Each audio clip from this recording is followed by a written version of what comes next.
Alright, what's the message for the collective today, please?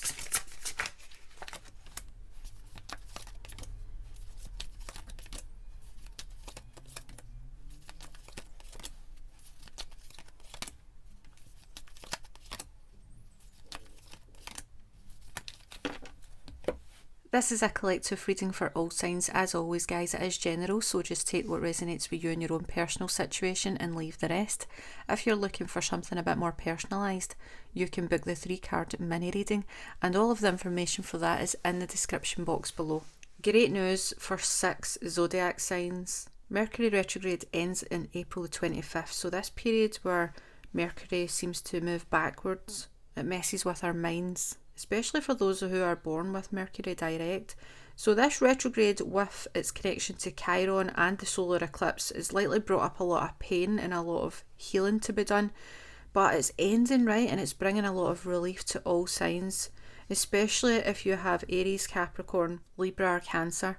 Between the 15 and the 27 degrees, expect your things like home, your foundation, career, relationships to stabilise. Slight improvement. This will also impact Gemini and Virgo rising, so because they're influenced by Mercury, you'll also feel a lot clearer, a lot lighter. But overall, Mercury's direct motion will help in managing things like health, having tough conversations, and boosting your self-worth. Plus, Mars enters Aries on April the 30th, I'm sure, which will further enhance this kind of determination, this drive forward. So recently, the astrology has been intense, right? Bringing up like real deep wounds, especially because it's related to Chiron. And I'm interested to know where Chiron is in your chart.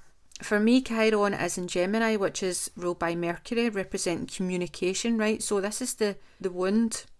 Growing up, I struggled with speaking out. I had throat problems due to blockages and a blocked throat chakra.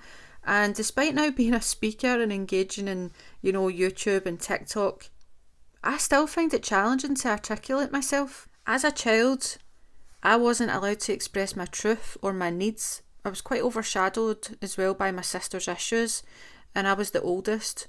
I was expected to lead, I'm also a Capricorn moon, which signifies mother issues or having to be the mother in a family dynamic, or even growing up as well. You might always feel like you're looking after everyone if you're a Capricorn moon. And I also had quite a traumatic childhood. So where's Chiron's placement in your chart? Because this reveals deep wounds that need healing. Chiron is like the wounded healer. He was unable to heal himself, but he could heal everyone else. So share where Chiron sits in your chart for insights into your healing journey. Let me know in the comments, and if I've got time I'll get back to you and let you know how you can heal in this lifetime. Alright, so today's reading points towards some sort of secrets and manipulation, right, with the moon. It could be linked to like a professional environment. The King and Queen of Swords can be like a workplace with the Three of Pentacles. These two could be quite narcissistic. I feel like they're not a great match, the King and Queen of Swords. Some of you might find yourself as well, you feel like you're stuck in like arguments, you're going around in circles, you're feeling quite defensive, and it could be affecting your mental health, causing you some anxiety. You're feeling quite anxious here, and there seems to be like one person who's very detached and very harsh and very critical. There could also be someone here that you're dealing with, right? They're very detached emotionally. They could have grew up in a real strict upbringing, a real strict family home. But I'm getting this overall sense of you feel very defensive, alright? Because these two are like very 3D, very like cut and dry. It's about all of the things around us, and we have to, deal with this resistance, this density, right? But we're sitting next to the High Priestess, which is a total opposite, right? So you could be very spiritual, very intuitive in your environment, and you could be dealing with two people here, or a group of people that are just very detached emotionally, very cut and dry, as I said. So you might feel quite defensive towards these people. I'm also seeing like, a spiritual child or someone, children are very intuitive spiritually anyway, but what I mean is like spiritual gifts, right? growing up with very strict parents. So strict parents as in like, you know, you'll grow up, you'll be a school teacher, you'll be a nurse, you'll be a lawyer, you'll be a doctor, but maybe you wanted to be more creative or spiritual. Maybe you wanted to have a spiritual business and you were judged by it for that. You felt very defensive. You were always trying to defend your life's choices to your parents or something.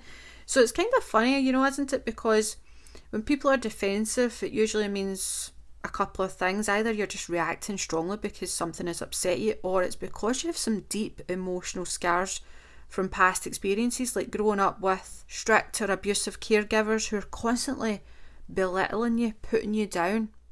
And this upbringing can make you feel like you're always on guard. You're always expecting the worst. You're always expecting that criticism. You're always expecting people to judge you harshly because that's what you grow up, that's what feels familiar. It's tough, you know, because our caregivers are supposed to nurture us, make us feel safe, but you know, 9 times out of 10 they end up causing us more harm and trauma.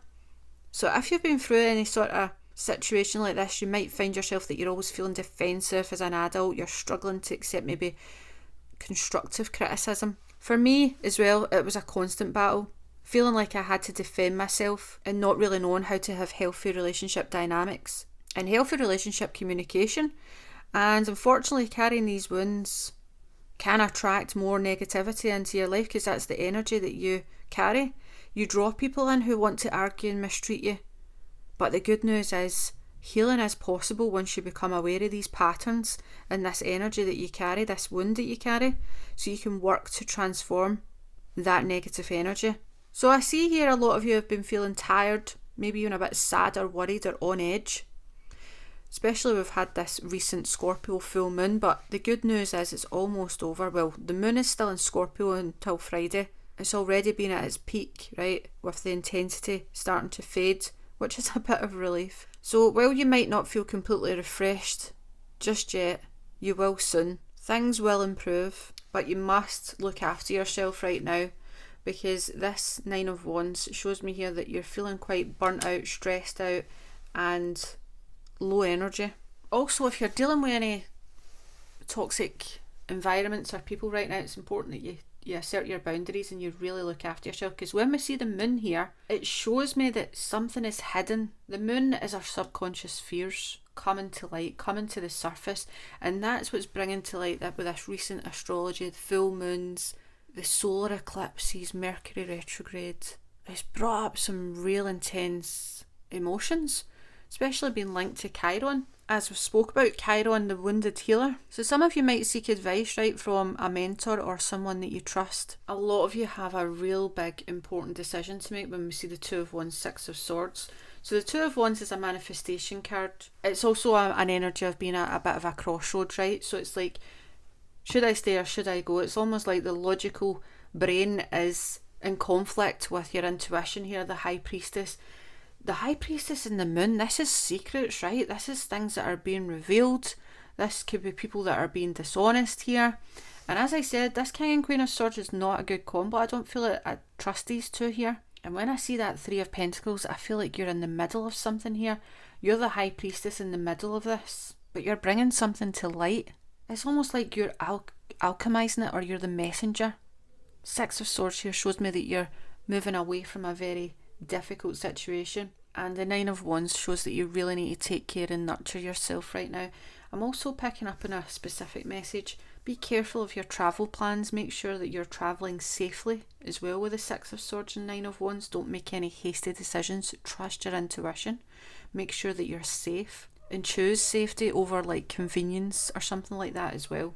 Alright guys, that's what I have for you for today. As always, please like, share and subscribe, and take care.